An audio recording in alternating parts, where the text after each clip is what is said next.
है आप सभी का। मैं हूं आपके साथ कृतिका सिंह। नंबर 1 चैनल के नंबर 1 शो में आज सबसे पहले बात पुतिन की परमाणु बम वाली धमकी की। पुतिन ने ऐसी धमकी दी है कि अगर किसी ने रूस पर हमला किया तो उसे धरती से मिटा देंगे। पुतिन के नए बयान को सुन रूस को दुश्मन मानने वाले देशों में एटमी हड़कंप मच गया है। पुतिन का कहना है कि तुम एक मिसाइल मारोगे तो हम 100 मिसाइलों से जवाब देंगे।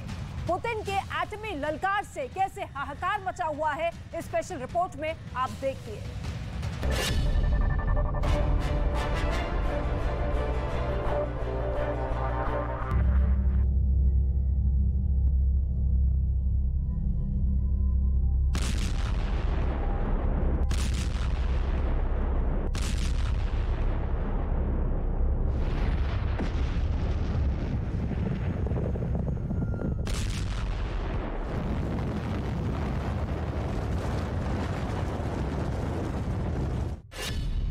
परमाणु हमले का विकल्प नंबर 1।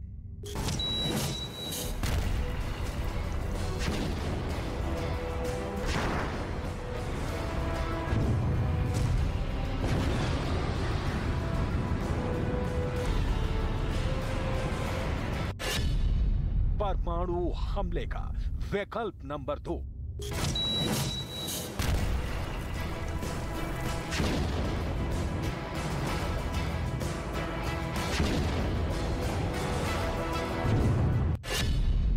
परमाणु हमले का विकल्प नंबर 3।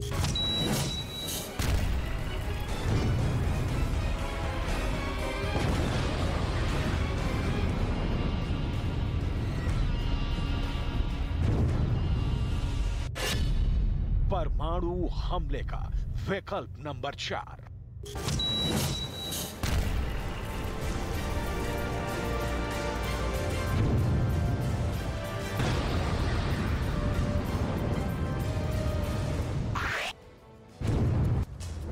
परमाणु हमले के इन 4 विकल्प में से किसी भी एक विकल्प का इस्तेमाल हुआ तो वो होगा जिसे देखकर पूरी दुनिया दहल जाएगी।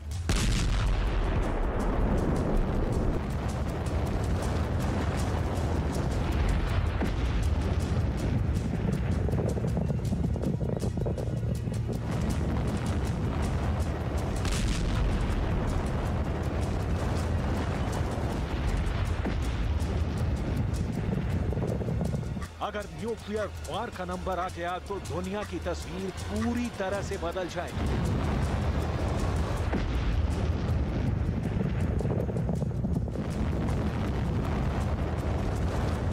परमाणु बम दुनिया के जिस हिस्से पर गिरेगा वो वीरान हो जाएगा, वहां की धरती बंजर हो जाएगी। उस परमाणु युद्ध के आगे यूक्रेन के ये धमाके भी बहुत छोटे साबित होंगे। ऐसा हम क्यों कह रहे हैं, इसकी 5 ठोस वजह है। वजह नंबर 1, यूक्रेन युद्ध के बीच रूसी राष्ट्रपति ने बड़ी धमकी दी है। पुतिन ने कहा है कि किसी ने रूस पर हमला किया तो उसका धरती से नामो निशान मिटा देंगे। वजह नंबर 2 भी पुतिन का ही बारूदी बयान है। पुतिन का कहना है कि दुश्मन के एक मिसाइल का जवाब रूस सैकड़ों मिसाइल से देगा। वजह नंबर 3 परमाणु युद्ध के खतरे से जुड़ा है। पुतिन का कहना है कि रूस अमेरिका की तरह पहले हमले का परमाणु सिद्धांत अपना सकता है। वजह नंबर 4 नाटो के महासचिव जेन्स स्टोल्टेनबर्ग का कहना है कि यूक्रेन में लड़ाई नियंत्रण से बाहर हो सकती है, जो रूस और नाटो के बीच युद्ध का कारण बन सकती है। और वजह नंबर 5 अमेरिकी रक्षा सचिव लॉयड ऑस्टिन ने चेतावनी दी कि रूस परमाणु शस्त्रागार का विस्तार कर रहा है। रूस और यूक्रेन के बीच पिछले 10 महीने से जंग जारी है। दोनों देशों में से कोई भी पीछे हटने को तैयार नहीं है और ना ही बातचीत को राजी है। यूक्रेन को पश्चिमी देशों से मिले हथियारों की मदद से खफा पुतिन ने दुश्मनों को बड़ी चेतावनी दी है। पुतिन ने कहा कि अगर किसी देश ने रूस पर परमाणु हमला करने की कोशिश की तो उसका धरती से सफाया कर दिया जाएगा। पुतिन के इस सबसे नई धमकी को सुन लीजिए।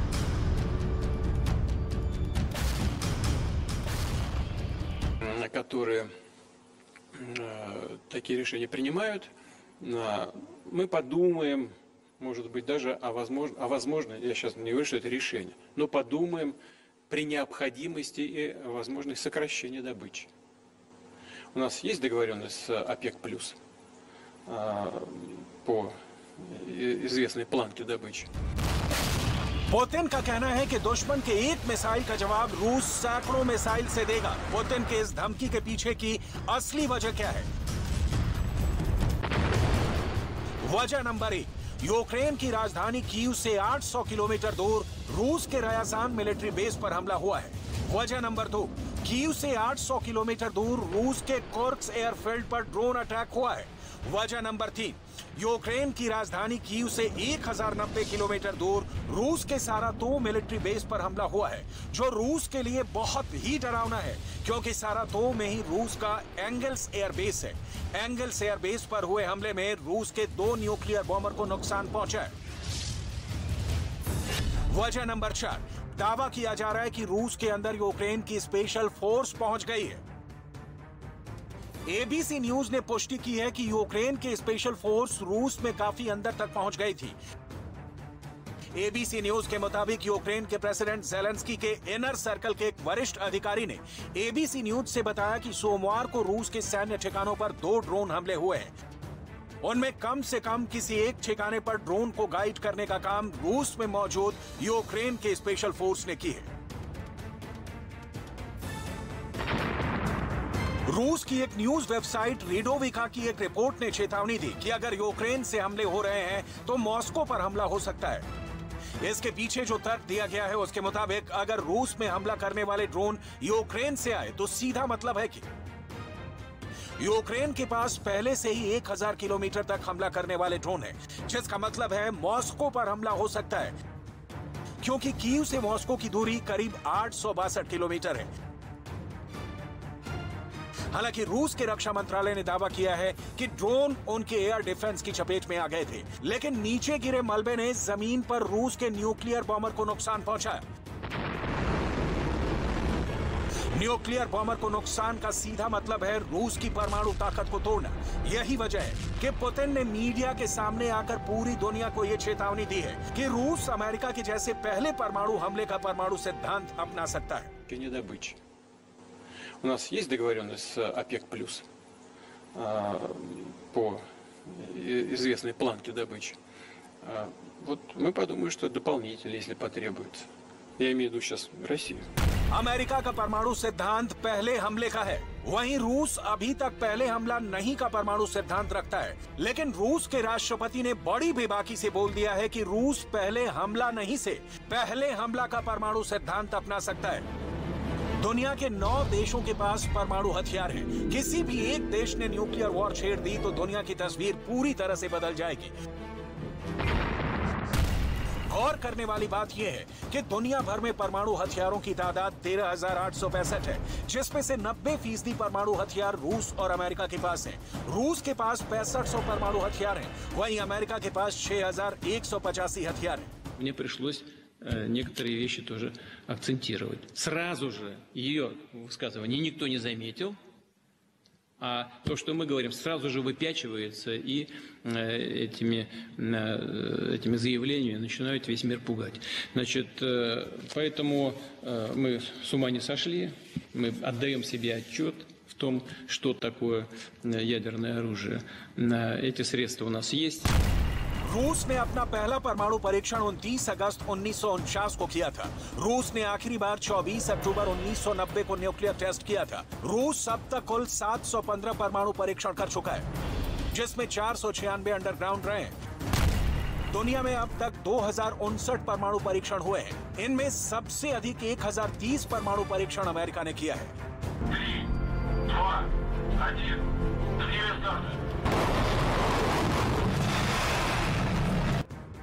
द न्यूयॉर्क टाइम्स की एक रिपोर्ट के मुताबिक दुनिया से मशहूर युद्ध विश्लेषकों का मानना है कि पुतिन की सेना किसी भी पारंपरिक युद्ध को कैसे परमाणु युद्ध में बदलना है, इसकी पूरी तैयारी कर चुकी है।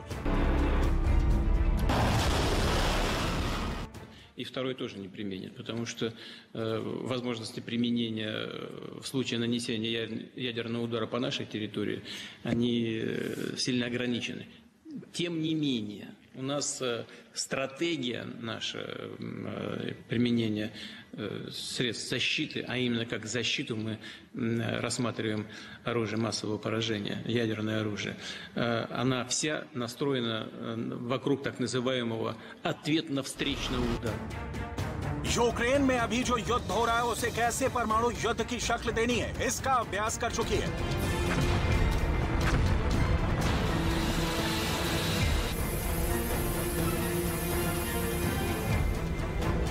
पुतिन की सेना दुनिया को दिखा चुकी है कि धरती से रूस कैसे परमाणु हमला कर सकता है। हवा में रूस के न्यूक्लियर बॉम्बर कैसे परमाणु बम गिराएंगे।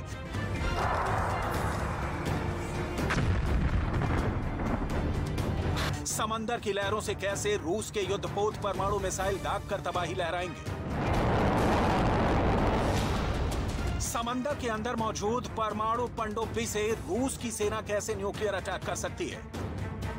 अगर पुतिन यूक्रेन पर बड़े परमाणु बम से हमला करते हैं तो ये जंग कीव और मॉस्को तक ही सीमित नहीं रहेगी। यूक्रेन तो तबाह हो गए, परमाणु हमले की आंच नाटो देशों तक पहुंचेगी।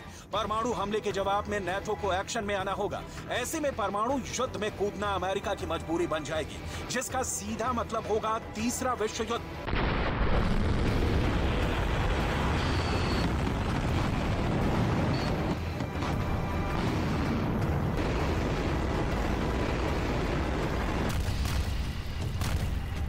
नाटो महासचिव ने दूसरे शब्दों में इसी तरफ इशारा किया है। नाटो के महासचिव जेन्स स्टोल्टेनबर्ग ने नॉर्वे के ब्रॉडकास्टर एनआरके से बातचीत में कहा कि इसमें कोई संदेह नहीं कि एक पूर्ण युद्ध की संभावना है।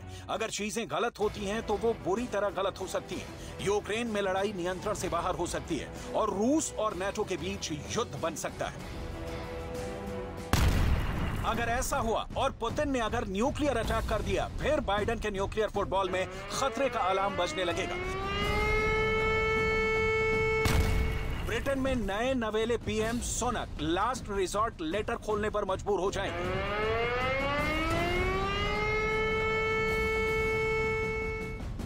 आपकी जानकारी के लिए बता दें कि अगर अमेरिका के प्रेसिडेंट के न्यूक्लियर फुटबॉल बजने लगे या फिर ब्रिटेन के प्रधानमंत्री को लास्ट रिजॉर्ट लेटर खोलने की नौबत आ जाए तो यह परमाणु हमले का डायरेक्ट सिग्नल होता है।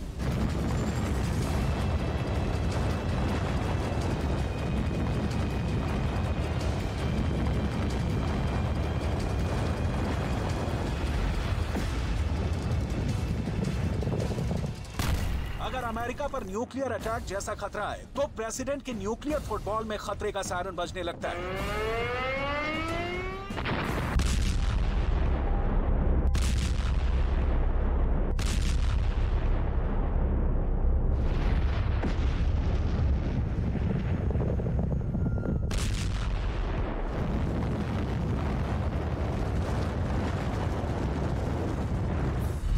क्या होगा अगर परमाणु बटन दबा और न्यूक्लियर हमला हुआ?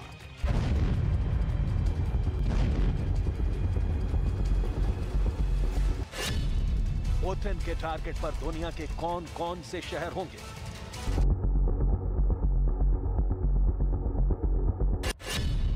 और अगर इन शहरों पर न्यूक्लियर बम गिरा तो क्या होगा?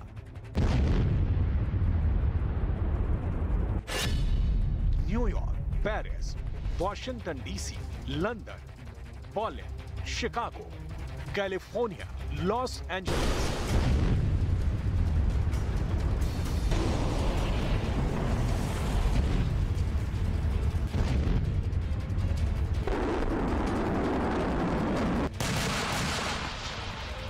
ये नाम इसलिए क्योंकि पुतिन की रेंज इन शहरों तक है और अगर नाटो और अमेरिका ने उनके साथ न्यूक्लियर युद्ध शुरू किया तो पुतिन इन सभी शहरों को धूल में मिला देंगे।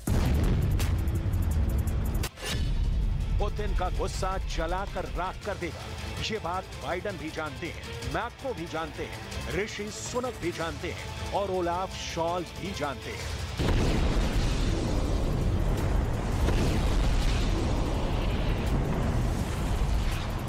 पुतिन की न्यूक्लियर कमांड इस वक्त पूरी तरह एक्टिव है। वो अपने तमाम खतरनाक न्यूक्लियर हथियारों और उनके डिलीवरी सिस्टम को पूरी तरह परख चुके हैं। ऐसे में सबसे बड़ा सवाल है कि अगर न्यूक्लियर बम वाला हमला हुआ तो नाटो के शहरों का क्या हाल होगा। यह रिपोर्ट बहुत गौर से देखिएगा। सबसे पहले बात अमेरिका की आर्थिक राजधानी न्यूयॉर्क की।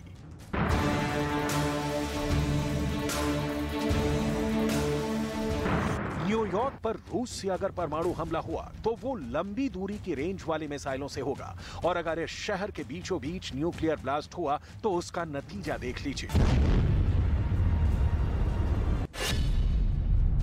अगर हमला 500 किलोटन के न्यूक्लियर बम से हुआ, यानी ऐसा बम जो हिरोशिमा पर गिराए गए एटम बम से 30 गुना ताकतवर हो, तो क्या होगा? न्यूयॉर्क शहर के बीचों बीच इस धमाके से करीब करीब पूरा शहर खत्म हो जाएगा। न्यूयॉर्क पर बम गिरा तो शहर के सेंटर में सभी इमारतें धूल में तब्दील हो जाएंगी। पीले और लाल हिस्से में जो कुछ होगा वो पूरी तरह तबाह हो जाएगा। इस दायरे में हर इंसान मारा जाएगा। हरे रंग वाले हिस्से में रेडिएशन से लोग मारे जाएंगे। नीले हिस्से में भी इमारतें ढह जाएंगी। ऑरेंज वाले हिस्से में, जिसमें एम्पायर स्टेट की बिल्डिंग भी है, वहां जो भी होगा बुरी तरह जल जाएगा। ऐसे हमले में न्यूयॉर्क की पहचान यहां की स्काईलाइन, जिसमें ट्रम्प टावर भी होगा, और वो तमाम बिल्डिंग होंगी जो हम हॉलीवुड मूवीज में देखते आए हैं, सभी जमींदोज हो जाएंगी। इस हमले में 7 लाख से ज्यादा लोगों की मौत होगी। 11 लाख से ज्यादा लोग बुरी तरह जख्मी हो जाएंगे।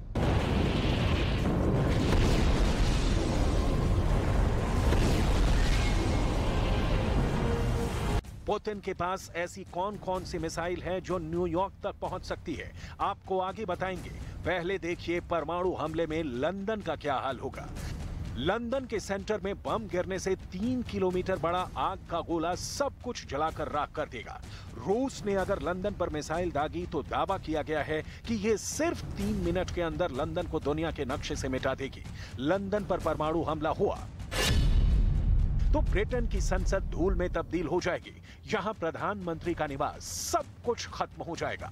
बकिंघम पैलेस से लेकर लंदन का ऐतिहासिक पुल जब ढह जाएगा, इस हमले में 4 लाख से ज्यादा लोग फौरन मारे जाएंगे, जबकि 9 लाख की आबादी बुरी तरह जख्मी हो जाएगी, यानी उनके तीसरे डिग्री के जलने वाले जख्म होंगे। इनमें से भी ज्यादातर लोगों की कुछ ही देर बाद मौत हो जाएगी।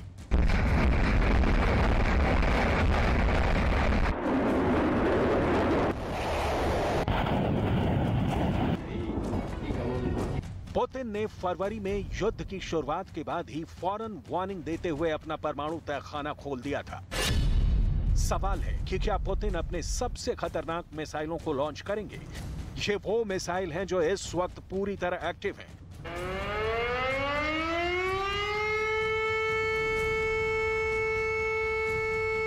रूस के लगातार हमलों के बीच ज़ेलेंस्की की लाचारी, नेटो की मजबूरी और पुतिन पर लग रहे दादागिरी वाले इल्जाम और न्यूयॉर्क को परमाणु हमले के खिलाफ तैयार करने वाली बातें, इन सबको समझाने के लिए आपको दिखाते हैं पुतिन का परमाणु तहखाना, जिसमें मोबाइल लॉन्चर वाली इस्कंदर मिसाइल है। इसकी रेंज 500 किलोमीटर है। बहुत ही घातक मिसाइल है ये। पनडुब्बी से दागी जाने वाली बुलावा मिसाइल, रेंज 8000 किलोमीटर से भी ज्यादा। RS-36 सैटर्न, जिसे पुतिन का शैतान भी कहते हैं, रेंज सबसे ज्यादा 16000 किलोमीटर। RS-28, इसकी रेंज 10000 किलोमीटर से भी ज्यादा है। लेकिन इनसे भी खतरनाक और पुतिन की सबसे गेम चेंजर मिसाइल RS-24, जंगल में छुपते हुए आगे बढ़ता हुआ ये ट्रक ही इसका एक लॉन्चर है। इसकी एक लॉन्चिंग टेस्ट पुतिन जंग शुरू होने से पहले दिखा चुके हैं। यूक्रेन युद्ध के दौरान इसका असली प्रैक्टिकल भी देखने को मिल सकता है। पूरी दुनिया बस इसी डर से घबराई हुई है। RS-24 यार्स की रेंज 11000 किलोमीटर से भी ज्यादा है। ये पुतिन की सबसे आधुनिक लैंड बेस्ड मिसाइल है। वहीं पुरानी UR-100 स्टेलेटो अब भी भरोसेमंद मिसाइल है। रेंज 10000 किलोमीटर से ज्यादा है।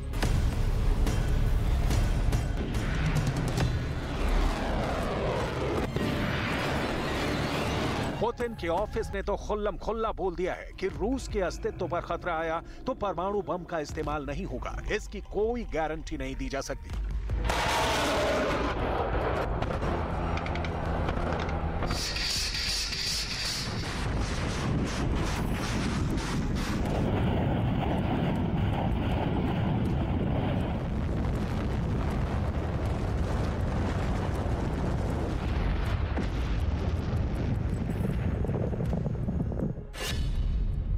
ये है टोपोल इंटरकॉन्टिनेंटल बैलिस्टिक मिसाइल, जिसकी रेंज है 11,000 किलोमीटर। और इसी मिसाइल का नया वर्जन टोपोल M बेहतर गाइडेंस के साथ इसकी भी रेंज 11,000 किलोमीटर है।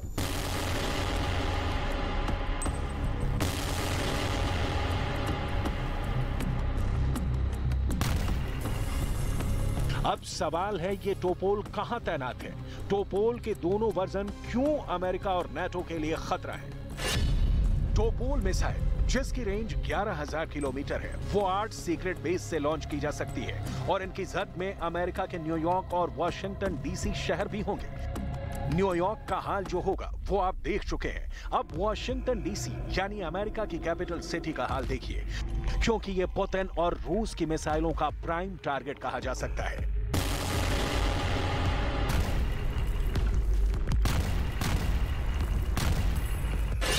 वॉशिंगटन डीसी के सेंटर में व्हाइट हाउस जर्रे जर्रे में तब्दील हो जाएगा। अमेरिका की संसद पूरी तरह ढह जाएगी। वहां के सुप्रीम कोर्ट का भी सर्वनाश होगा। पीले दायरे में सब कुछ पिघल जाएगा और ऑरेंज दायरे तक तबाही बहुत खतरनाक होगी। वॉशिंगटन डीसी पर परमाणु हमला हुआ तो करीब 4 लाख लोगों की मौत होगी, जबकि 3 लाख लोग बुरी तरह जख्मी हो जाएंगे।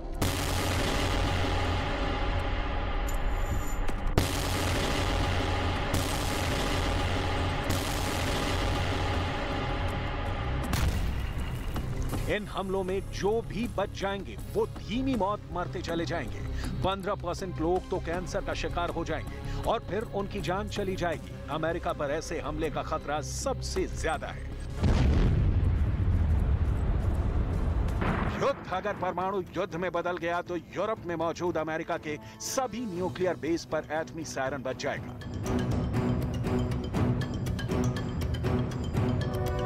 अमेरिका ने बेल्जियम, जर्मनी, नीदरलैंड्स, इटली और तुर्की में 150 परमाणु बम तैनात कर रखे हैं। इटली के एवियानो और घेड़ी हवाई अड्डों पर सबसे ज्यादा 70 परमाणु बम हैं। बेल्जियम में क्लेन ब्रोगेल एयर बेस पर 20 परमाणु बम तैनात हैं। जर्मनी में बुचेल एयर बेस पर भी अमेरिका ने अपने 20 परमाणु बम रखे हैं। नीदरलैंड में वोल्केल एयर बेस पर 20 परमाणु बम और तुर्की के एर्सलिक हवाई अड्डे पर 50 बम रखे हुए हैं। ये अमेरिका के ऐसे ब्रह्मास्त्र हैं जैसे बाइडन अपनी न्यूक्लियर ब्रीफकेस का इस्तेमाल कर किसी भी वक्त इस्तेमाल कर सकते हैं। और अब तो पोलैंड भी चाहता है कि उसके देश में अमेरिका अपना नया परमाणु अड्डा बनाए।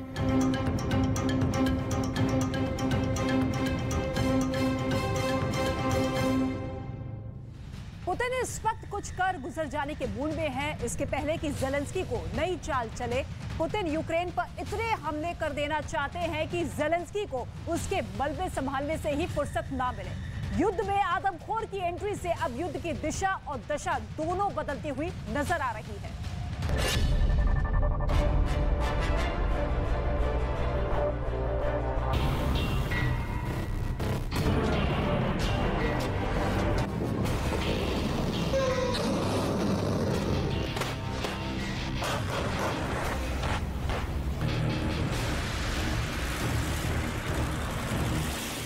आदमी का रक्त पीने वाले आदमखोर का मुंह अब खुलने लगा है।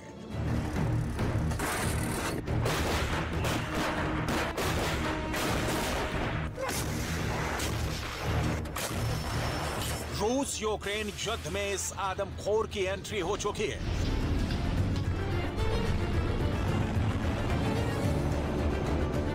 इसके पंजों से अब युद्ध का निकल पाना मुश्किल है।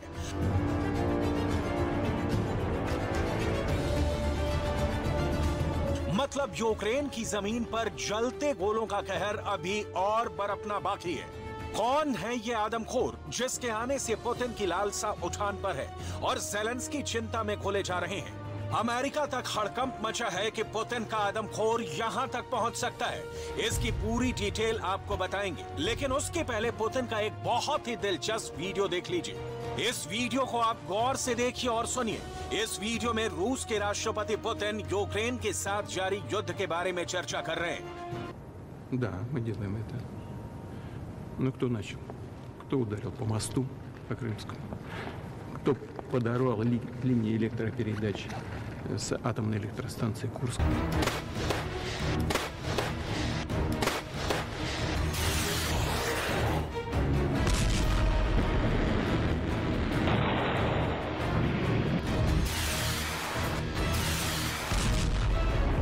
ट्विटर पर वीडियो को शेयर किया जा रहा है और पुतिन को शराब के नशे में बता रहे हैं। इस वीडियो को एक यूजर दमित्री ने शेयर किया है और अब तक वीडियो को करीब 21 लाख बार देखा जा चुका है।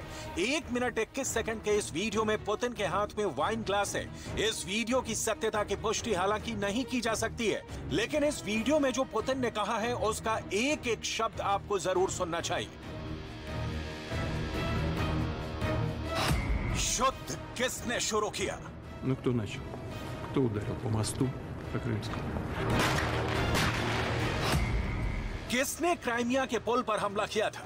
Подорвал линии электропередач с атомной электростанции Курска.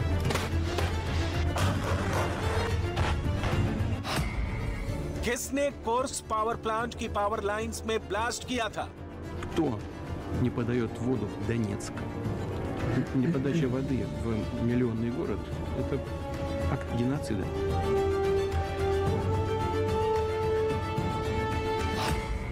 कौन है जो डोनेट्स्क तक पानी सप्लाई रोक रहा है? Никто, нигде словом об этом не обмолвился. Вообще. Молчу полный.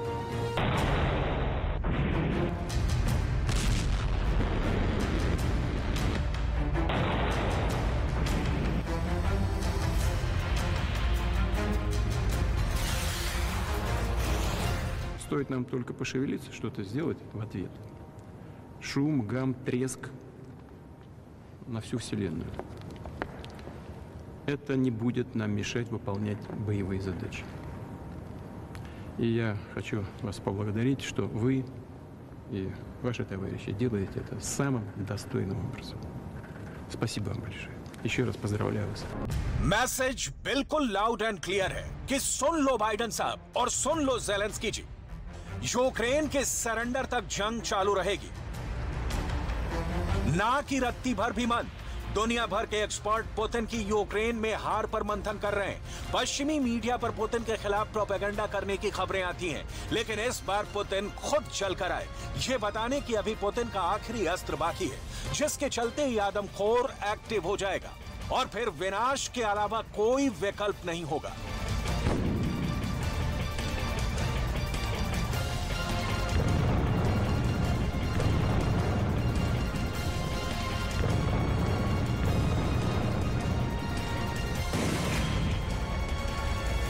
पिछले दिनों रूस के राष्ट्रपति के सीढ़ियों से गिरने की खबरें आई थी और उनके बीमार होने के बारे में भी कई तरह की चर्चाएं हैं। ऐसे में इस वीडियो का सामने आना काफी कुछ बताता है। इससे पहले मर्सिडीज ड्राइव करने वाला पुतिन का वीडियो भी काफी वायरल हुआ था।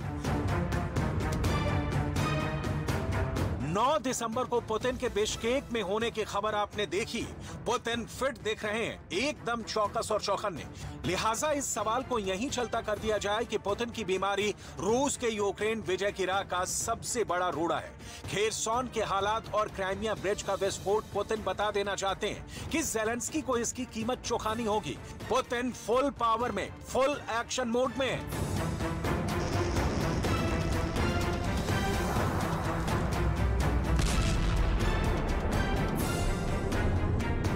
रूस के सैनिक यूक्रेन के कई इलाकों को तबाह कर चुके हैं। यूक्रेन में हजारों लोगों की जान जा चुकी है। इस बीच यूक्रेन के अधिकारियों का दावा है कि रूस यूरोप के सबसे बड़े परमाणु ऊर्जा station Zaporizhzhia nuclear power plant का इस्तेमाल यूक्रेन में हमला करने के लिए कर सकता है। यूक्रेन का कहना है कि यूक्रेन में बंद पड़े ज़ैपोरिज़िया परमाणु ऊर्जा संयंत्र में रूसी सेना ने कई रॉकेट लॉन्चर लगाए हैं।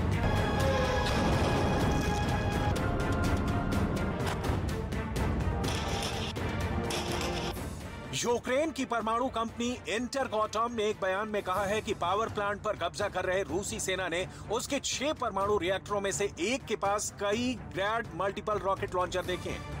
ज़ैपोरिज़िया न्यूक्लियर पावर प्लांट के पास रॉकेट लॉन्चर रखे जाने के बाद इस बात की आशंका बढ़ गई है कि यूरोप के सबसे बड़े परमाणु ऊर्जा स्टेशन को यूक्रेनी क्षेत्र में हमला करने और विकिरण के खतरों को बढ़ाने के लिए आधार के रूप में इस्तेमाल किया जा सकता है। ज़ैपोरिज़िया पावर प्लांट से विकिरण का खतरा नया उत्पन्न नहीं हुआ है, लेकिन ज़ैपोरिज़िया अब यूक्रेन की जिंदगी लीलने लगा। ऐसा पहली बार सामने आया है। ज़ैपोरिज़िया पावर प्लांट के पास रखे रॉकेट लॉन्चर 40 किलोमीटर तक मार करने में सक्षम है। ज़ैपोरिज़िया पावर प्लांट रूसी सेना को नीपर नदी के दूसरे तट पर हमला करने में सक्षम बना सकता है। ये प्लांट दक्षिणी यूक्रेन क्षेत्र में है, जिसे क्रेमलिन ने अवैध रूप से कब्जा कर लिया है। युद्ध के शुरुआती दिनों से ही ज़ैपोरिज़िया स्टेशन रूस के नियंत्रण में रहा है। फिलहाल प्लांट के सभी 6 रिएक्टर बंद हैं। प्लांट के रिएक्टरों को बंद कर दिया गया था क्योंकि रिएक्टरों के कूलिंग सिस्टम और दूसरे सुरक्षा सिस्टम को चलाने के लिए बाहरी बिजली के सप्लाई के लिए परिस्थितियां खराब हो गईं। यूक्रेन रूस पर आरोप लगाता रहा है कि ज़ैपोरिज़िया पावर प्लांट को पुतिन ने हथियारों का अड्डा बना दिया है। पुतिन की युद्ध वाली रॉकेट फैक्ट्री यहीं से चल रही है।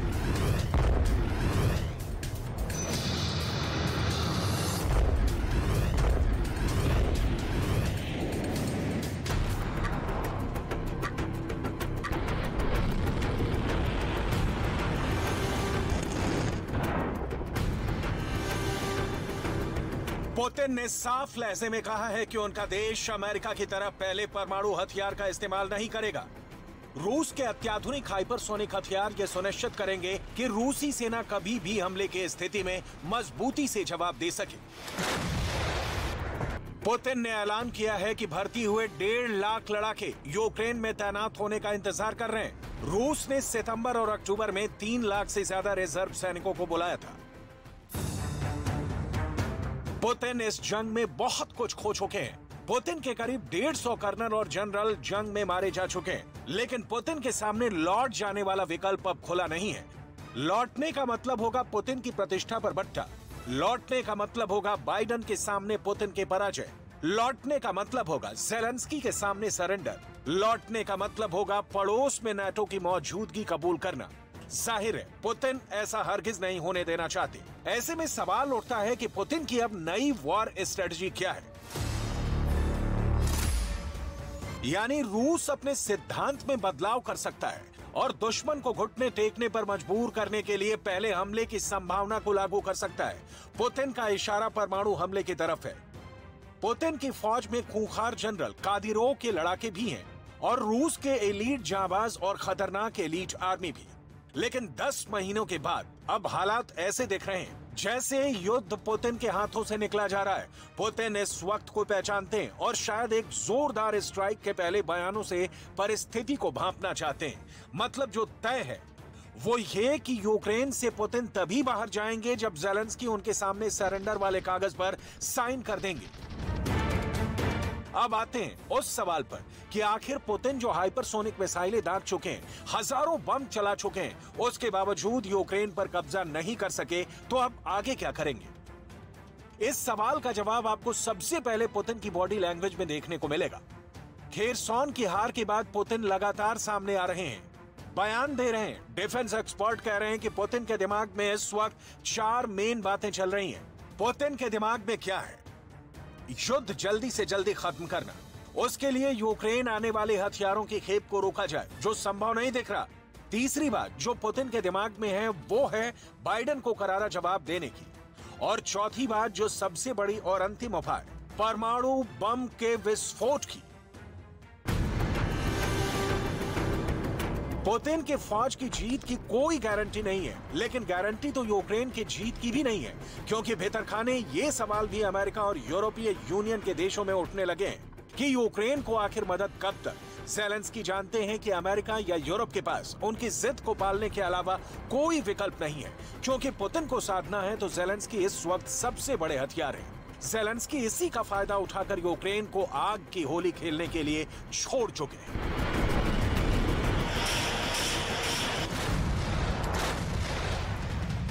युद्ध शुरू किया है रूस ने, लेकिन ऐसा लगता है कि युद्ध खत्म करेगी बर्फ। इस जंग में अगले 60 दिनों में कुछ ऐसा होने वाला है कि रूस के लिए यूक्रेन सफेद कब्रिस्तान साबित हो सकता है। आखिर पुतिन के सामने ये नई चुनौती क्या है? आखिर क्या है ये सफेद भेड़िया जिसके लिए पुतिन अपने जनरलों के साथ दिन रात मीटिंग्स पर मीटिंग्स कर रहे हैं? देखिए ये स्पेशल रिपोर्ट।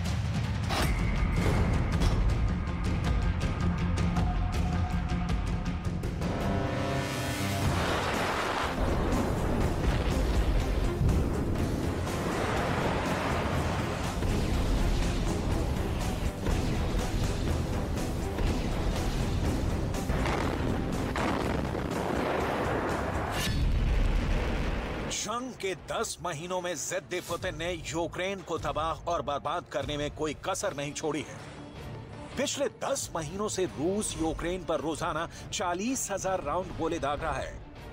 आसमान से मौत बनकर आती रूसी मिसाइलों ने यूक्रेन के दर्जनों शहर को कब्रिस्तान जैसा बना दिया है, जबकि रूसी टैंकों ने यूक्रेन के गांव और शहरों को रौंद डाला है। वहीं जंग के 10 महीनों में तोपों, रॉकेट और मिसाइलों से मिलकर बना रूस का तोपखाना, जिसे युद्ध का देवता कहा जाता है, उसने तो यूक्रेन का वजूद मिटाने में कोई कसर नहीं छोड़ी है।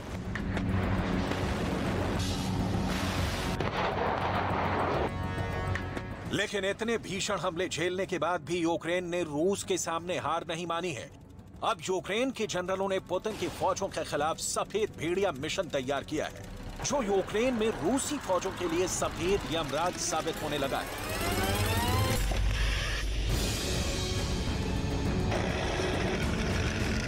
यूक्रेन में दिसंबर और जनवरी की भीषण सर्दियां रूसी फौजों के लिए काल साबित होने लगी हैं। यूक्रेन के कई इलाकों में रूसी फौज -8 डिग्री तक की ठंड में बेदम हो रही है। भारी तोपखाने, टैंक और फौजी गाड़ियां बुरी तरह से फंस गई हैं। बर्फ की वजह से बना कीचड़ रूस की फौजों के लिए बहुत बड़ी रुकावट बन चुका है। यही वजह है कि हैरान और परेशान रूस ने द्वितीय विश्व युद्ध के बाद से सबसे खराब सर्दी में यूक्रेनी लोगों पर बमबारी शुरू कर दी है। पुतिन को भी अंदाजा हो गया है कि उनकी फौजें यूक्रेन के सफेद चक्रव्यूह में फंसती जा रही हैं।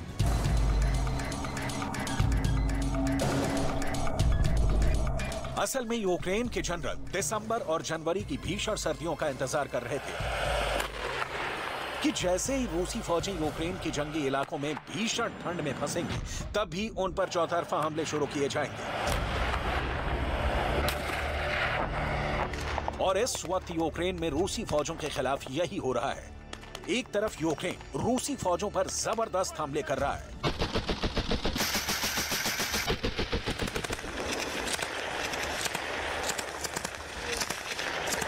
तो वहीं दूसरी तरफ 0 से -8 डिग्री सेल्सियस तक की सर्दी ने रूसी सैनिकों को सफेद मौत में घेर लिया है। इस वक्त रूसी फौजें प्रचंड सर्दी में खुले मैदान में हैं।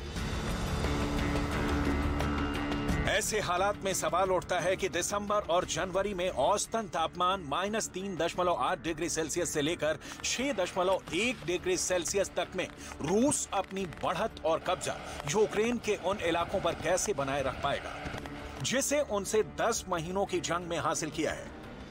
दूसरा सवाल यह है कि आखिर ये जंग कौन जीतेगा? क्या रूस और यूक्रेन में पड़ रही भीषण सर्दी इस जंग का फैसला कर देगी? क्या -8 डिग्री तक की प्रचंड सर्दी यूक्रेन को जीत दिला सकती है?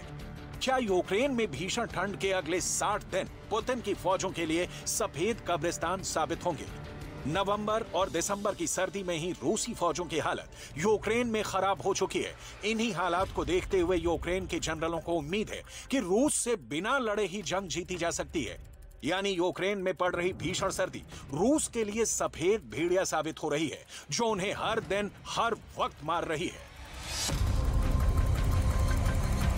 लेकिन वहीं कुछ सैन्य विशेषज्ञों के मुताबिक पुतिन और रूसी फौजों को कम आंकना यूक्रेन और उसका साथ देने वाले देशों की बहुत बड़ी भूल होगी। पुतिन को भी अंदाजा है कि सर्दियों में रूसी फौजें यूक्रेन के कई इलाकों में बुरी तरह से फंस सकती हैं। इसीलिए पुतिन ने जानबूझकर अपनी फौजों की रफ्तार और हमलों को यूक्रेन में कम कर दिया है। लेकिन खास टारगेट को ही निशाना बनाया जा रहा है। खास तौर से रूसी मिसाइलें यूक्रेन की बिजली और गैस सप्लाई को पूरी तरह से ठप करने में जुटी हैं। इसीलिए यूक्रेन के बिजली घरों और गैस सप्लाई पर लगातार रूसी मिसाइलें दागी जा रही हैं। रूस को लगता है कि जिस तरह से भीषण सर्दी को यूक्रेन रूस के खिलाफ हथियार बनाने के फिराक में है, ठीक उसी तरह से रूस भी यूक्रेन के खिलाफ प्रचंड सर्दी को हथियार बना रहा है। और इसीलिए यूक्रेन की बिजली और गैस सप्लाई को तबाह किया जा रहा है, ताकि भीषण ठंड में यूक्रेन के लोगों को गर्म रहने के लिए बिजली और गैस न मिल पाए और भारी संख्या में यूक्रेनी ठंड से मारे जाएं। डिफेंस एक्सपर्ट्स के मुताबिक पुतिन भीषण ठंड से यूक्रेन के लोगों के हौसले को तोड़ना चाहते हैं। रूस को लगता है कि अगर लोग ठंड में ठिठुर रहे होंगे और भूखे मर रहे होंगे, तो हो सकता है कि यूक्रेनी लोग राष्ट्रपति वोलोदिमीर ज़ेलेंस्की सरकार के खिलाफ ही विद्रोह कर दें। हालांकि यूक्रेन दावा कर रहा है कि रूस के मुकाबले यूक्रेन ने भीषण सर्दी से बचने के लिए पुख्ता इंतजाम कर लिए हैं, इसलिए अगले 60 दिनों में रूसी फौजें बुरी तरह से यूक्रेन हारेंगी।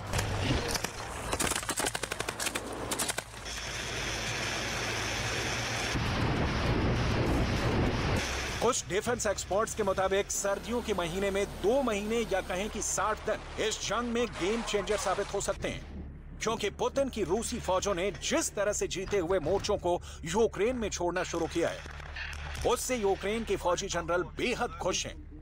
यही वजह है कि भीषण ठंड को यूक्रेन रूस के खिलाफ बेहद घातक हथियार के तौर पर इस्तेमाल कर रहा है। इन्हीं सर्दियों को ध्यान में रखते हुए यूक्रेन ने पश्चिमी देशों के हथियारों के बलबूते 28 अगस्त 2022 को रूसी फौजों के खिलाफ बड़े हमले भी शुरू कर दिए थे।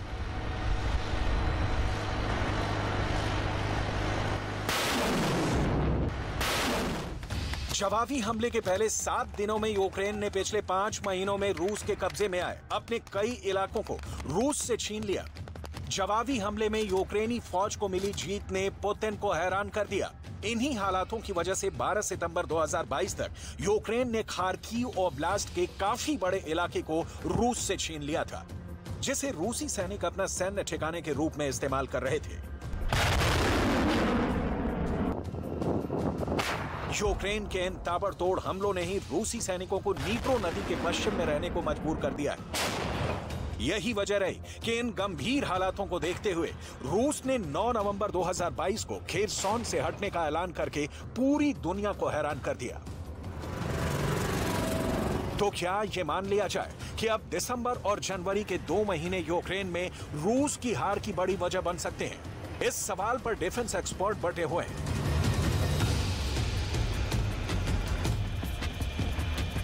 इन जानकारों के मुताबिक अमेरिका समेत नाटो से जुड़े सभी देश चीख चीख कर प्रोपेगेंडा करते रहे हैं कि यूक्रेन की भीषण सर्दियों में रूसी फौजें बुरी तरह से हार जाएंगी। लेकिन ऐसा कभी नहीं होगा, क्योंकि रूसी फौजों को भीषण सर्दी में जंग लड़ने में महारत हासिल है। 70 साल के पुतिन भी कोई अनाड़ी नहीं है जिनकी फौजों को 2 महीनों की सर्दियों में यूक्रेन से खदेड़ा जा सके। रूस के पास सेकेंड वर्ल्ड वॉर में जंग करने का जबरदस्त एक्सपीरियंस है।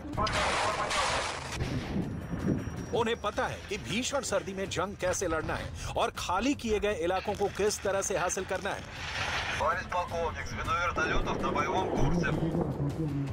यानी इस वक्त पुतिन में रूसी फौजों की रफ्तार और हमले भले ही धीमे हों, लेकिन उनकी तैयारी पूरी है। इसे आप इस तरह से समझ सकते हैं।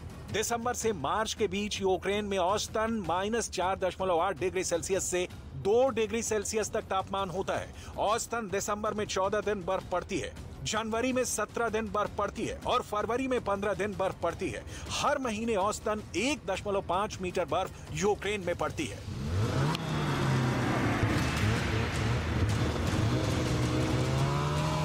इन हालातों को ध्यान में रखते हुए रूस ने पहले ही अंदाजा लगा लिया था कि जिन इलाकों पर सर्दियों में कब्जा रखना कठिन हो, उन्हें छोड़ दो, ताकि सर्दियों के बाद पूरी रफ्तार से दोबारा हमला किया जाए। खेरसॉन इलाके से खदेड़े जाने के बाद रूस लगातार यूक्रेन पर मिसाइलें दाग रहा है। नतीजा ये रहा कि करीब 1 हफ्ते तक यूक्रेन में बिजली सप्लाई ठप रही। हालांकि अब 75% सप्लाई सिस्टम रिस्टोर किया जा चुका है, लेकिन यूक्रेन के लिए अभी मुसीबत के बादल छंटे नहीं हैं। रूस के हवाई हमलों का सामना करने के लिए यूक्रेन को जो हथियार चाहिए, उसमें भारी कमी बताई जा रही है। नाटो ऑफिशियल्स के मुताबिक रूस से निपटने के लिए यूक्रेन के पास ज्यादा आर्टिलरी, हथियार और एयर डिफेंस नहीं बचा है। इसमें अमेरिका भी लिमिटेड स्टॉक होने के कारण यूक्रेन की खास मदद नहीं कर पा रहा है। अमेरिका के हथियारों का एक बड़ा जखीरा अभी ताइवान और साउथ कोरिया में है। इसे चीन के आक्रामक रवैये के कारण वहां से नहीं हटाया जा सकता है। ऐसे हालात में यूक्रेन को भीषण सर्दी में रूस पर बड़े हमले करने में हथियारों की भारी कमी होगी, जो रूसी फौजों के लिए वरदान साबित हो सकती हैं। इधर रूस सर्दियों के 2 महीने में यूक्रेन की सीमा और कब्जे वाले इलाकों में फौजी रसद और भारी हथियारों को जमा करने पर खास तौर से ध्यान दे रहा है।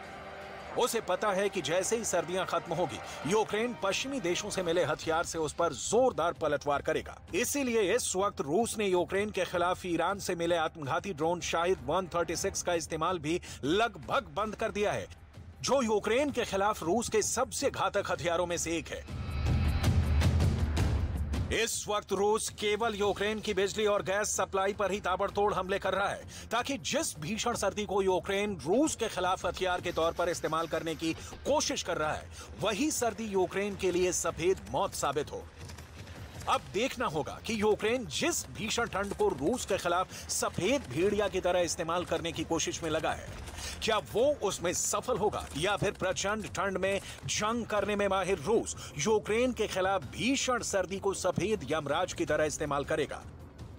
अगले 45 से 60 दिनों में पता चल जाएगा कि दिसंबर और जनवरी की भीषण जंग यूक्रेन जीतता है या फिर रूस।